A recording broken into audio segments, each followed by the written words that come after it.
কামরুজ্জামানের রিভিউর রায়ে প্রধান বিচারপতি সহ 4 বিচারপতির সইয়ের পর ট্রাইব্যুনাল থেকে নেওয়া হয়েছে কারাগারে। জিজ্ঞাসা করা হবে প্রাণভিক্ষা বিষয়ে।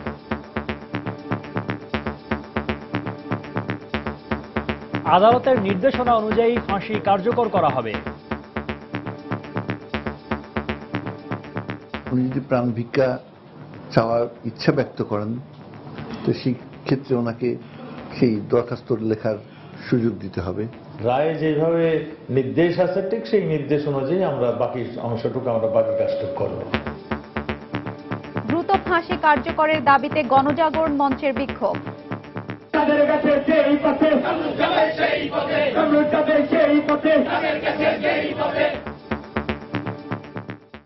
দেখছিলেন সময়ের প্রধান শিরোনাম। সন্ধ্যার সময় সঙ্গে আছি আমি হাফসাতুন্নেসা এবং আমি সৌমিত্র শুভ্র। এবার অন্যান্য শীর্ষ সংবাদ। নারায়ণগঞ্জের 7 খুন মামলায় প্রধান আসামি নূর হোসেন, সাবেক র্যাব কর্মকর্তা তারেক সাইদ সহ 35 জনের বিরুদ্ধে চার্জশিট।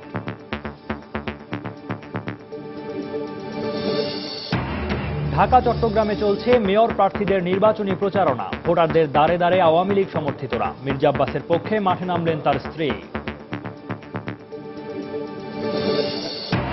স্বাস্থ্য খাতে জনবল সৃষ্টি করছে সরকার, বেসরকারি খাতকেও এগিয়ে আসার আহ্বান। গাজীপুরে মায়ের নামে নার্সিং কলেজ উদ্বোধন করলেন প্রধানমন্ত্রী। পরিবেশ দূষণের শাস্তি শুধু জরিমানায় সীমাবদ্ধ, মামলা করে না সংশ্লিষ্ট অধিদপ্তর। প্রভাবশালীদের জড়িত থাকার অভিযোগ, আইনে পরিবর্তন আনার তাগিদ। এবং পাকিস্তানের বিপক্ষে 14 সদস্যের বাংলাদেশ দল ঘোষণা।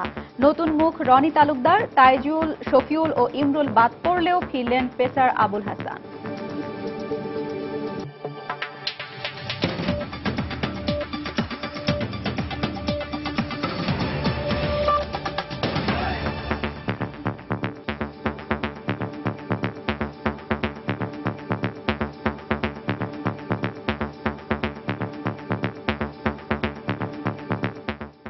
একাত্তরে মানবতা বিরোধী অপরাধে মৃত্যুদণ্ডপ্রাপ্ত জামায়াত নেতা কামারুজ্জামানের আপিল বিভাগের দেয়া রায়ের কপি কারাগারে পৌঁছেছে।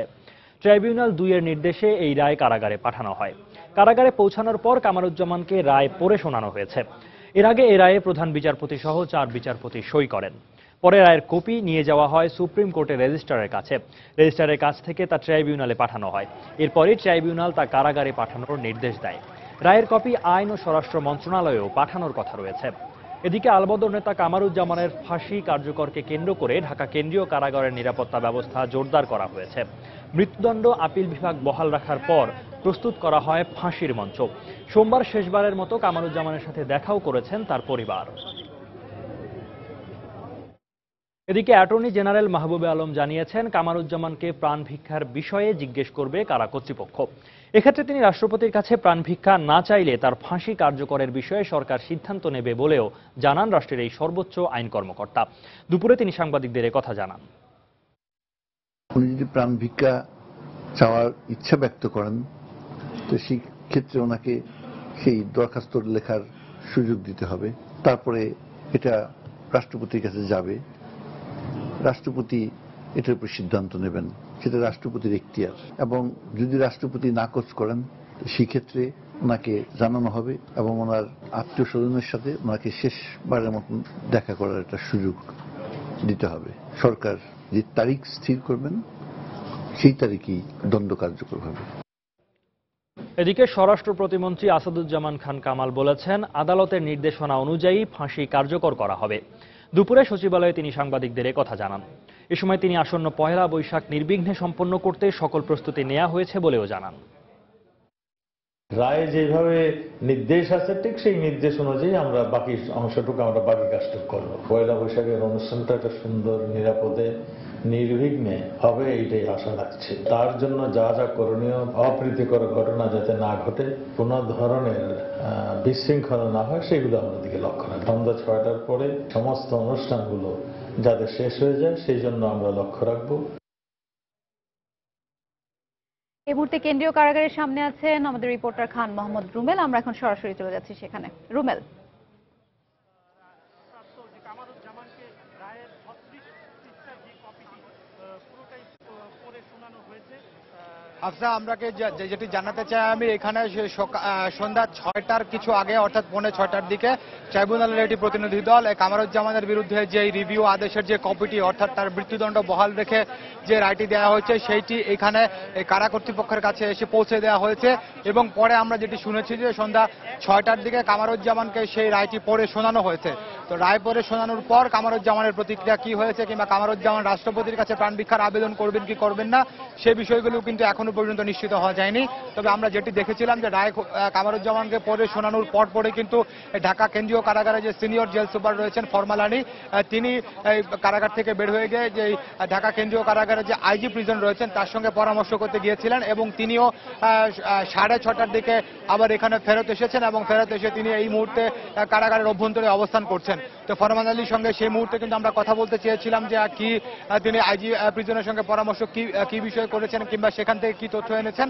তো তিনি কিন্তু সেই মুহূর্তে আমাদের সঙ্গে কথাও বলেননি কিংবা কোনো তথ্য দিতেও রাজি হননি। তবে আরেকটা বিষয় একটু জানাতে চাই আমি যে যখনই এখানে রায়ের কপিটি এসেছে এবং কামারুজ্জামানকে রায়ের কপিটি পড়ে শোনানো হয়েছে তার পরপরই কিন্তু আমি কামারুজ্জামানের পরিবারের সদস্যদের সঙ্গে কথা বলেছিলাম, কামারুজ্জামানের আইনজীবীদের সঙ্গে কথা বলেছিলাম।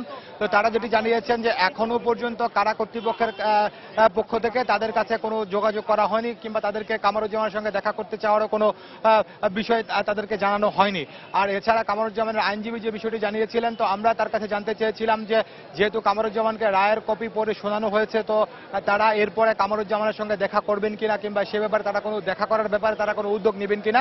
তো কামারুজ্জামানের আইনজীবী মোহাম্মদ শিশির মনির তিনি আমাকে যেটি জানিয়েছেন যে এর আগে অর্থাৎ গত পরশুদিন যেদিন কামারুজ্জামানের রিভিউ আবেদনটি নিষ্পত্তি হয়ে যায় সেদিন তারা যে আবেদনটি দিয়ে রেখেছিলেন কামারুজ্জামানের সঙ্গে দেখা করার জন্য, তো সেদিন সেই আবেদনের প্রেক্ষিতে তাদেরকে দেখা করতে দেওয়া হয়নি। তো এরপরে তারা নতুন করে আর কোনো আবেদনও কামারুজ্জামানের সঙ্গে দেখা করতে চেয়ে কোনো আবেদনও কারা কর্তৃপক্ষের কাছে করেননি।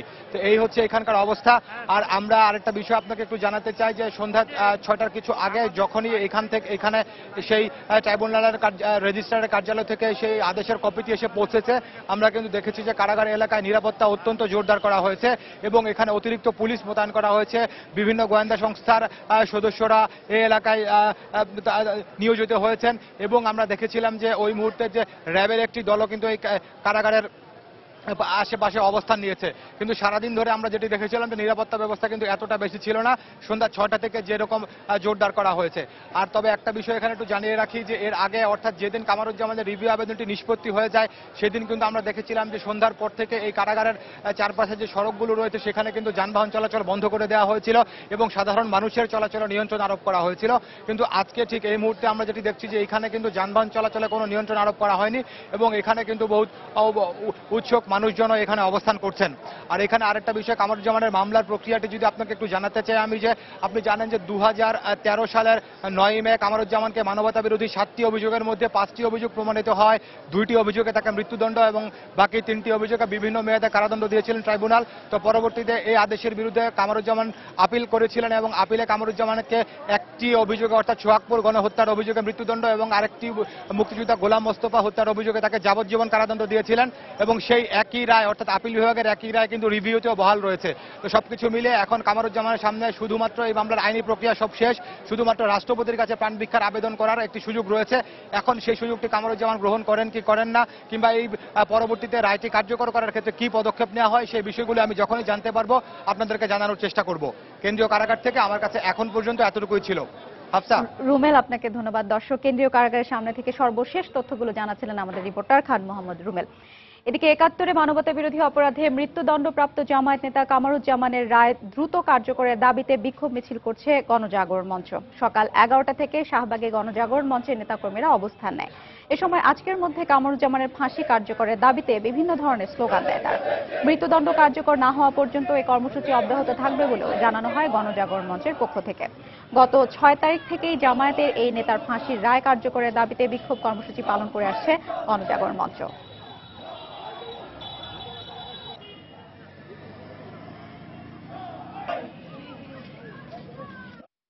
এই যুদ্ধাপরাধের বিচার জগত্তর পাথরের মতো আমাদের বুকের উপর চেপে বসে আছে।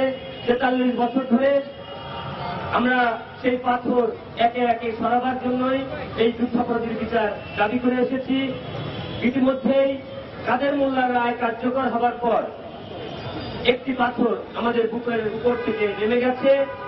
আজকে যুদ্ধাপরাধী কামারুজ্জামানের রায় কার্যকর করা হলে দ্বিতীয় পাথরটি আমাদের বুকের উপর থেকে নেমে যাবে। ডিসিসি নির্বাচনের প্রচারণায় মাঠে নেমেছে বিএনপি। এখনো বিএনপি সমর্থিত প্রার্থীদের মাঠে দেখা না গেলেও তাদের সমর্থক ও আত্মীয় স্বজনরা প্রচারণা শুরু করেছেন আজ সকাল থেকে। প্রথম দিনেই তাদের অভিযোগ, প্রচারণার ক্ষেত্রে লেভেল প্লেয়িং ফিল্ড নিশ্চিত হচ্ছে না। এ ব্যাপারে অভিযোগ পেলে ব্যবস্থা নেওয়ার কথা জানিয়েছেন রিটার্নিং কর্মকর্তা। অন্যদিকে পুরোদমে মাঠে থেকে প্রচারণা চালাচ্ছেন আওয়ামী লীগ সমর্থিত প্রার্থীরা, যাচ্ছেন ভোটারদের দ্বারে দ্বারে।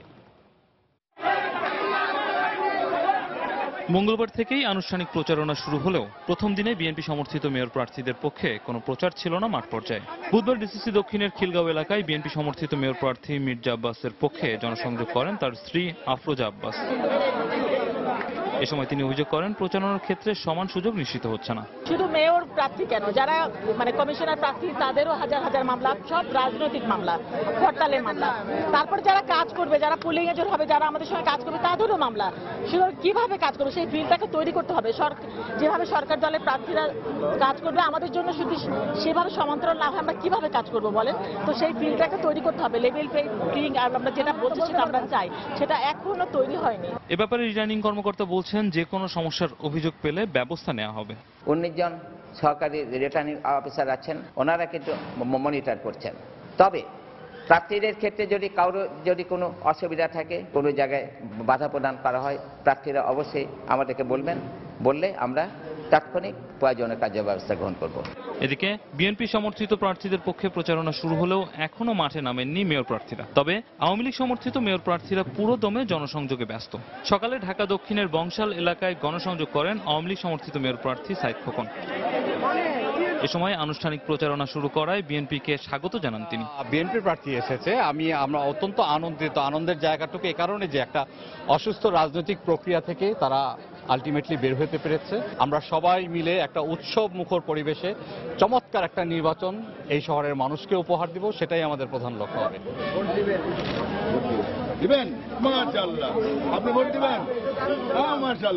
আর কল্যাণপুর ও গাবতলী এলাকায় জনসংযোগ করেন ঢাকা উত্তরের আওয়ামী লীগ সমর্থিত মেয়র প্রার্থী আনিসুল হক। সবাই খুব উৎসাহ নিয়ে ইলেকশন করছে। অনেকেই এখনো যাদের প্রার্থিতা এখনো চূড়ান্ত হয়নি, চেষ্টা করছেন তার প্রার্থিতা চূড়ান্ত করার জন্য। সেগুলো দেখেও মানুষ খুব উৎসাহিত হচ্ছে যেন সবাই ইলেকশন করতে পারেন। সুতরাং এক ধরনের ভালো ইলেকশন হবে বলে আমরা আশা করছি। এদিকে ঢাকা উত্তর সিটি কর্পোরেশন নির্বাচনে বিএনপি সমর্থিত মেয়র প্রার্থী সংকট হলে বিএনপি সমর্থন চেয়েছেন মাহিবি চৌধুরী। সকালে জাতীয় প্রেস ক্লাবে এক সংবাদ সম্মেলনে নির্বাচনী ইশতেহার ঘোষণা করেন এই প্রার্থী। শুধু স্বপ্ন দেখে লাভ নেই। রামিম হাসান, সময় সংবাদ, ঢাকা। চট্টগ্রামে শুরু হয়েছে সিটি নির্বাচনের আনুষ্ঠানিক প্রচারণা। সকালে হযরত শাহ আমানতের মাজার জিয়ারত করে নির্বাচনী প্রচারণার কাজ শুরু করেন আওয়ামী লীগ সমর্থিত মেয়র প্রার্থী আ.জ.ম নাসির উদ্দিন। এ সময় তার সঙ্গে উত্তর জেলা, দক্ষিণ জেলা ও মহানগর আওয়ামী লীগের সিনিয়র নেতাকর্মীরা উপস্থিত ছিলেন। মাজার এলাকার আশপাশে প্রচারণা শেষ করে তিনি চাকতাই এলাকায় নির্বাচনী প্রচারণা চালান। এছাড়া বকশিবির, টেরিবাজার ও খাতুনগঞ্জেও গণসংযোগ করেন তিনি। এ সময় আ.জ.ম নাসির চট্টগ্রাম নগরীতে জলাবদ্ধতা সহ নানা সমস্যা সমাধানের প্রতিশ্রুতি দেন। আমাদের প্রিয় বাজট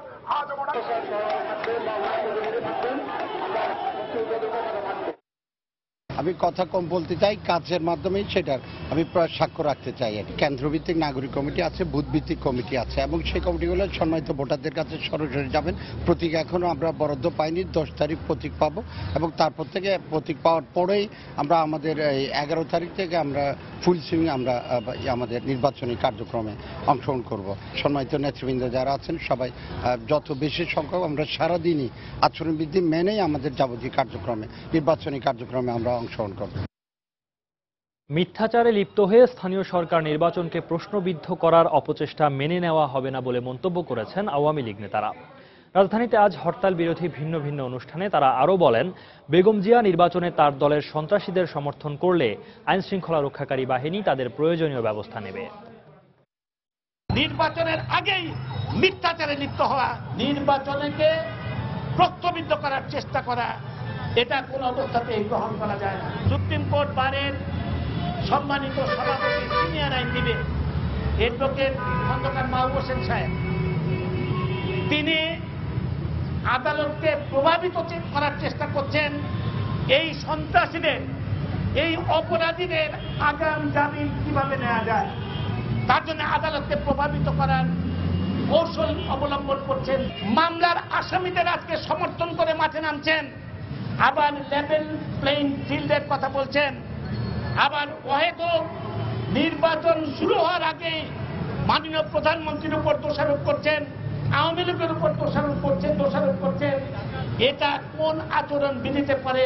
এখনো সময় আছে, সোজা পথে চলে আসেন, গণতন্ত্রের পথে চলে আসেন।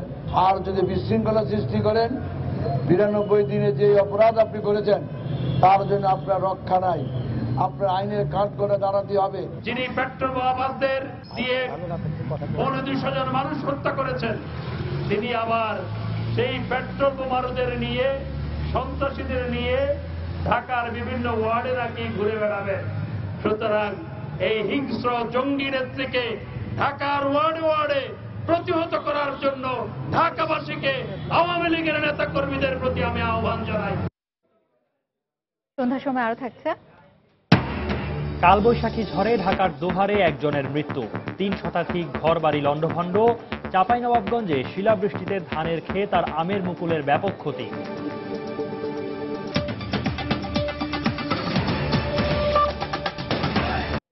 অসুস্থ হলে চিকিৎসার জন্য বিদেশে যাওয়ার প্রবণতা বন্ধ করার আহ্বান জানিয়ে প্রধানমন্ত্রী শেখ হাসিনা বলেছেন, দেশে আন্তর্জাতিক মানের চিকিৎসা নিশ্চিত করতে সরকারি এবং বেসরকারিভাবে আরও মেডিকেল কলেজ ও হাসপাতাল নির্মাণ করা হচ্ছে।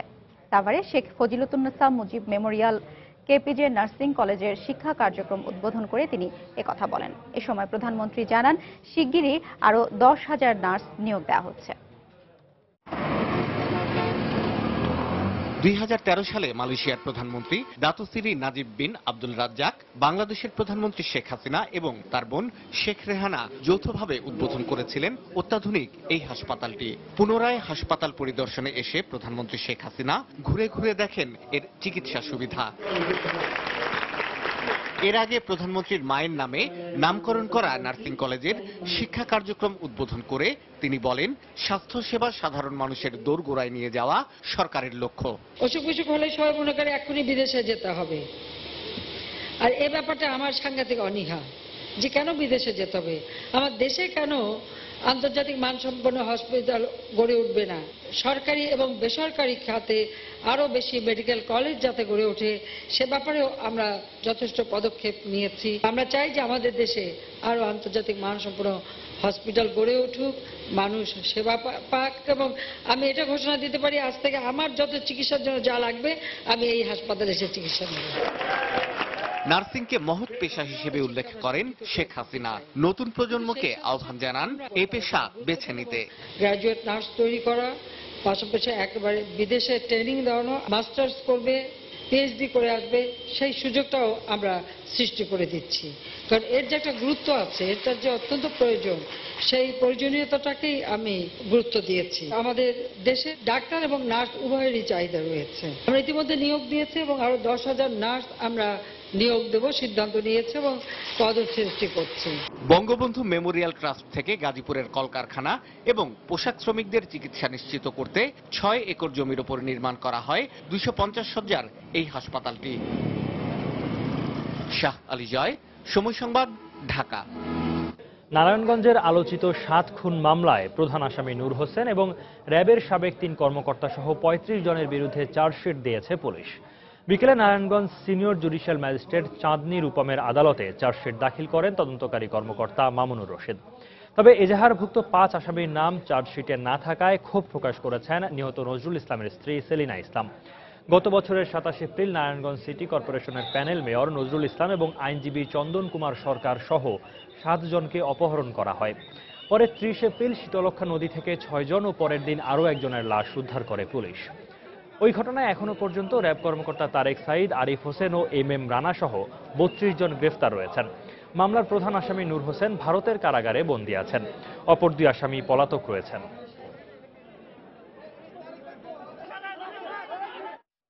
দেশে গণতন্ত্র ও আইনের শাসন নেই উল্লেখ করে জাতীয় পার্টির চেয়ারম্যান হোসেন মোহাম্মদ এরশাদ বলেছেন, ক্ষমতায় গেলে গণতন্ত্র পুনঃপ্রতিষ্ঠা করবে জাতীয় পার্টি। বিকেলে রাজধানীর পুরান ঢাকার ধোলাইলপাড়ে দলের কর্মী সমাবেশে তিনি একথা বলেন। আপনার সময় ভালো ছিলাম, আইন শৃঙ্খলা পরিস্থিতি ভালো ছিল, শান্তিতে ঘুমাতে পারতাম, আমার ছেলে মেয়ে স্কুলে গেলে ফিরে আসতো। এখন সেই শান্তি আমাদের নাই, তাই মানুষ পরিবর্তন যাচ্ছে। সিটি কর্পোরেশন নির্বাচন হচ্ছে, আমার মেয়র প্রার্থী দিয়েছি, কমিশনার প্রার্থী দিয়েছি, আমি তাদের দোয়া করছি, তোমরা তাদের পাশে দাঁড়িয়ে কাজ করবে। যে গণতন্ত্র বন্ধুকে নরের মুখে হারিয়ে গেছে, সেই গণতন্ত্র ইনশাল্লাহ আমরা প্রতিষ্ঠিত করবো, প্রতিষ্ঠিত করবো, শাসন প্রতিষ্ঠিত করবো। গত সন্ধ্যার কালবৈশাখী ঝড়ে দোহারে একজন মারা গেছেন, বিধ্বস্ত হয়েছে ৩ শতাধিক ঘরবাড়ি। চাঁপাইনবাবগঞ্জেও বৈশাখী ঝড়ে ব্যাপক ক্ষয়ক্ষতি হয়েছে। সন্ধ্যায় ঢাকার দোহার উপজেলার বিভিন্ন এলাকায় কালবৈশাখীর তাণ্ডব চলে ঘণ্টাব্যাপী। এতে উপজেলার জয়পাড়া, বিলাসপুর, ইউসুফপুর ও মাহমুদপুর সহ বেশ কয়েকটি এলাকায় ৩ শতাধিক কাঁচা ও আধা পাকা ঘর লণ্ডভণ্ড হয়ে যায়। এ সময় আউলিয়াবাদ এলাকায় গাছ চাপা পড়ে রুম্পা নামে এক কিশোরী মারা যায়। এছাড়া বেশিরভাগ এলাকায় বৈদ্যুতিক খুঁটি ভেঙে পড়ায় বিদ্যুৎ সংযোগ বিচ্ছিন্ন হয়ে যায়।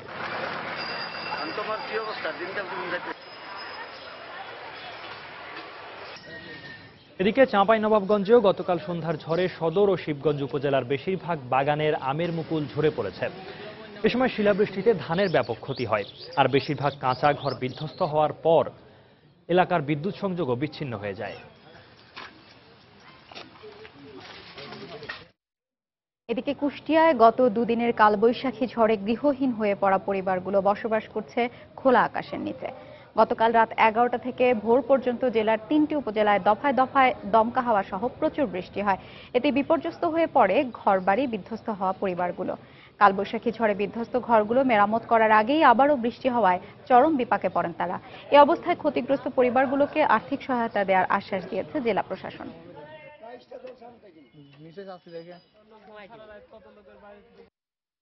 গত রাত্রে যে কষ্ট করে বসেছিলাম ঝড় বৃষ্টির ভেতরে, মানে কোনো খাওয়া না, রান্না বাড়া না, বিদ্যুৎও নাই, আমার খাওয়া দাওয়া নাই, আমরা খুব নিঃসহায় গেছি। ঘর দোর ভেঙে চুরি গেছে, কোনো সরকারি সাহায্য পাইনি, আমরা কোনো সরকারি লোকজন আসেনি এ পর্যন্ত। ইতিমধ্যে আমি সরকারের ত্রাণ ভান্ডার থেকে 100 মেট্রিক টন চাউল আমরা দিয়েছি, জিয়ার চাউল, এবং 7 লক্ষ টাকার মতো আমরা বিতরণ করেছি। আরও আমাদের পাইপলাইনে রয়েছে। কিশোরগঞ্জে 2টি মামলায় ভারতীয় বিচ্ছিন্নতাবাদী সংগঠন উলফার 2 নেতাকে যাবজ্জীবন কারাদণ্ডাদেশ দিয়েছেন আদালত। দুপুরে জেলা ও দায়রা জজ আদালতের বিচারক মাহবুবুল ইসলাম এ আদেশ দেন। মামলার বিবরণীতে বলা হয়, 2010 সালের 17 জুলাই র্যাবের একটি দল ভৈরব থেকে বিপুল পরিমাণ অস্ত্রসহ উলফার সামরিক শাখার নেতা রঞ্জন চৌধুরী ও তার সহযোগী প্রদীপকে আটক করে। পরে ভৈরব থানায় সন্ত্রাস দমন ও বিস্ফোরক আইনে দায়ের করা 4টি মামলায় তাদের গ্রেফতার দেখানো হয়। দীর্ঘ শুনানি শেষে দুপুরে অস্ত্র ও সন্ত্রাস দমন মামলায় তাদেরকে যাবজ্জীবন কারাদণ্ড ও 20,000 টাকা জরিমানা করেন আদালত। এদিকে বিস্ফোরক আইনের আরও একটি মামলা আদালতে বিচারাধীন রয়েছে।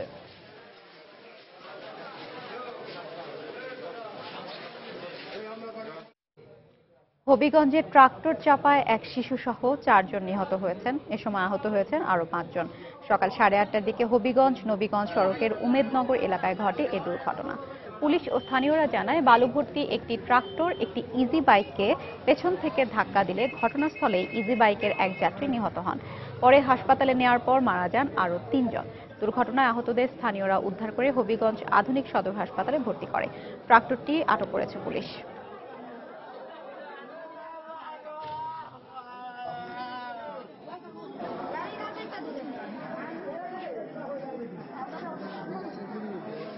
বিশ্বজুড়ে জঙ্গি গোষ্ঠী আইএসের সন্ত্রাসী কার্যক্রম যুক্তরাষ্ট্র এবং ইসরায়েল বন্ধ করতে চায় না বলে মন্তব্য করেছেন ইরানের সর্বোচ্চ ধর্মীয় নেতা আয়াতুল্লাহ আলী খামেনি। মঙ্গলবার তুরস্কের প্রেসিডেন্ট রিসেপ তাইয়েপ এরদোয়ানের সাথে দেখা করে তিনি একথা বলেন। খামেনি বলেন, মুসলিম দেশগুলোর অনৈক্য ও নানা বিভেদ দেখে মার্কিন সরকার ও ইহুদিরা খুশি। এই সমস্যার সমাধানে মুসলিম দেশগুলোর মধ্যে সহযোগিতার পদক্ষেপ নেওয়া এবং তা বাস্তবায়ন করা জরুরি বলে মন্তব্য করেন তিনি। আইএসকে কারা অর্থ সহায়তা দিচ্ছে সে বিষয়ে তিনি প্রশ্ন তোলেন। এছাড়া ইয়েমেনের সংঘাত বন্ধে দেশটিতে সামরিক আগ্রাসন ও বিদেশি হস্তক্ষেপ বন্ধের আহ্বান জানান তিনি।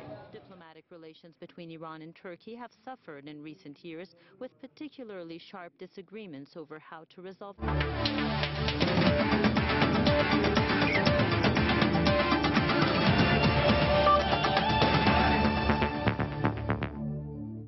পাকিস্তানের বিপক্ষে ওয়ানডে সিরিজের প্রথম 2 ওয়ানডের জন্য 14 সদস্যের বাংলাদেশ দল ঘোষণা করেছে বিসিবি। এতে চমক হিসেবে এসেছেন ওপেনার রনি তালুকদার। আর টাইগারদের বিশ্বকাপ দলের ওপর নির্বাচকদের আস্থা থাকলেও বাদ পড়েছেন তাইজুল, ইমরুল ও শফিউল। তবে জিম্বাবুয়ে সিরিজের পর আবারও দলে ফিরেছেন পেসার আবুল হাসান রাজু। আজ বিসিবি কার্যালয়ে প্রধান নির্বাচক ফারুক আহমেদ টাইগারদের এ দল ঘোষণা করেন। সম্প্রতি ঘরোয়া লিগে দারুণ পারফর্ম করেন ওপেনার রনি তালুকদার। প্রথম শ্রেণীর ক্রিকেটে ডাবল সেঞ্চুরির সাথে টানা 3 সেঞ্চুরি হাঁকিয়ে 1000-এরও বেশি রান করেন তিনি। এছাড়াও প্রিমিয়ার লিগে 777 রান করে হন দ্বিতীয় রান সংগ্রাহক। তাই নির্বাচকদের আস্থা এই ওপেনারের প্রতি। তবে দারুণ আলোচনায় থেকেও সুযোগ হয়নি ঘরোয়া লিগে সর্বোচ্চ রান সংগ্রাহক আরেক সফল ওপেনার লিটন দাসের। এদিকে পেসার আবুল হাসানকে দলে রেখে পেস সহায়ক দল গঠনের ইঙ্গিত টাইগারদের। এছাড়া দলের বাকি সদস্যরা হলেন মাশরাফি, সাকিব, মুশফিক, তামিম, মুমিনুল, সৌম্য সরকার, মাহমুদুল্লাহ রিয়াদ, নাসির, সাব্বির, আরাফাত সানি, তাসকিন ও রুবেল হোসেন। নিয়মিত অধিনায়ক মাশরাফি এক ম্যাচে নিষেধাজ্ঞা থাকায় 17 এপ্রিল পাকিস্তানের বিপক্ষে প্রথম ওয়ানডেতে নেতৃত্ব দেবেন সাকিব আল হাসান।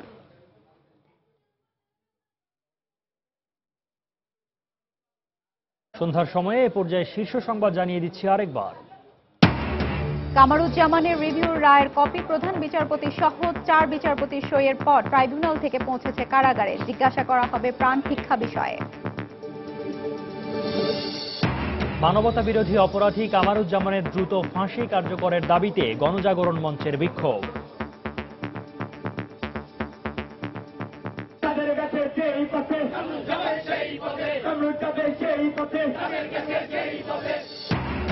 নারায়ণগঞ্জের 7 খুন মামলায় প্রধান আসামি নূর হোসেন, সাবেক র্যাব কর্মকর্তা তারেক সাইদ সহ 35 জনের বিরুদ্ধে চার্জশিট। ঢাকা চট্টগ্রামে চলছে মেয়র প্রার্থীদের নির্বাচনী প্রচারণা। ভোটারদের দ্বারে দ্বারে আওয়ামী লীগ সমর্থিতরা। মির্জা আব্বাসের পক্ষে মাঠে নামলেন তার স্ত্রী। এবং স্বাস্থ্য খাতে জনবল সৃষ্টি করছে সরকার, বেসরকারি খাতকেও এগিয়ে আসার আহ্বান। গাজীপুরে মায়ের নামে নার্সিং কলেজ উদ্বোধন করলেন প্রধানমন্ত্রী।